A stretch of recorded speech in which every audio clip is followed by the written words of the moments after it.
Welcome to the Math 3 lesson summary video for the task Inverse Universe. The purpose of this task is to become fluent in identifying inverse functions by analyzing various representations of functions and their inverses.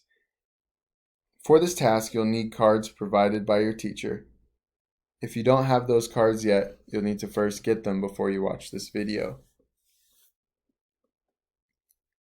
You can also print them online. First, we want to select a card from your set. You'll either have the A or B set and show it to your partner. Then you're going to work together through your partner's cards to find the match that represents the inverse of your card. Record that match and the reason that you selected it, and then repeat the process until all of the cards have been paired up. So all in all, we're looking for 10 matches from the A card set with the B card set. So each A matches with a B. Before we dive in, we want to remember the three key relationships among inverse functions. Number one, from the tables, every xy point gets reversed to become yx in an inverse function. So to tell if two functions are inverses from their tables, we're looking for input-output pairs being switched. On a graph, that would look like the two graphs being a reflection over the line y equals x. And from the function rules, we can tell that two functions are inverses if they are opposite operations in the reverse order. Let's say I start with card A4.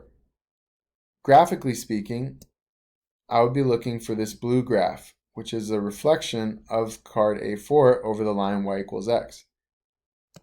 However, when I consider all of the B options, there's no graph that matches the blue graph that I created. B5, B7, B9, they don't look like the blue graph. So we have to think of it in a different way. Let's make a table of sorts for A4. We have the point -3, -2, 1, 0, 6, 1, and 13, 2, as well as the point -2, -1 that I didn't label here. Looking at the B options now, is there any table that has these points reversed, where the inputs become the outputs and the outputs become the inputs? We can see B8 does that, in fact. -3, -2 became -2, -3. 1, 0 became 0, 1. 6, 1 became 1, 6. 13, 2 became 2, 13. So A4 and B8 are inverses because the table representations of each card clearly show that the input-output pairs have been switched. Consider now card A3. I have a verbal description given. Each input value x is squared and then 3 is added to the result. The domain of the function is 0 to infinity. I can write an algebraic representation of that, and I can see it's a quadratic function with a restricted domain that's only going to be x values bigger than 0 or equal to 0. From this function in algebraic form, I can write the inverse function. The opposite of squaring and then adding 3 is subtracting 3 and then square rooting. And instead of restricting the domain of an original function becomes the range of the inverse, so we would restrict the range of the inverse function. So I'm either looking for a function rule that matches this exactly, or a graph that's a square root function for y values only bigger than 0. So we can begin to use a process of elimination on our B cards. B8 can't be the match because we've already used that in another match pair that we're confident with.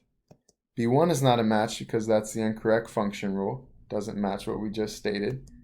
Same reason to eliminate B2.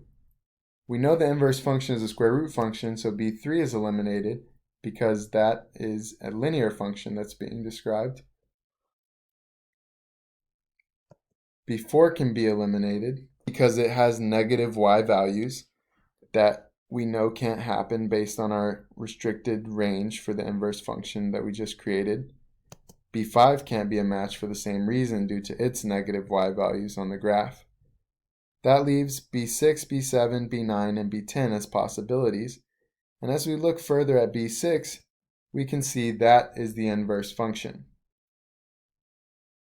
To make it even more clear, it's helpful to look at a graphical and table representation of function A3. So we have the quadratic function x squared plus 3 on the restricted domain, 0, 3, 1, 4, 2, 7, and 3, 12. And we can clearly see how these points in the table for B6 are the reverse of those points. 0, 3 became 3, 0, 1, 4 became 4, 1, 2, 7 became 7, 2, 3, 12 became 12, 3, and the pattern would continue if we compared both function rules. The function rule that we originally generated for the inverse, you can see, does indeed fit for the table in B6. Notice that we said f inverse of x would be the square root of x minus 3 for y values that are all greater than or equal to 0. All of the y values in this table are greater than or equal to 0. And for example, for one of the points we haven't tried, if I substitute 19 into this function, 19 minus 3 is 16, and the square root of 16 is indeed 4. So you can see that this table does match the rule we originally came up with. So the key idea behind this task is it's important to be able to convert between the different representations of functions, tables, graphs, rules, verbal descriptions in order to be able to determine these matches. So if you can't find a match from the first representation you try, well then try another representation. And I generally find tables to be the most effective. I like to make tables for almost everything in this task. Thank you for watching this video. You'll have several other matches to determine on your own now that you've got the hang of it. And make sure you're writing down your reasons for each match. If you need help with the Ready, Set, Go problems for this task, be sure to check out the Canvas site for your class and the Ready, Set, Go support videos located there.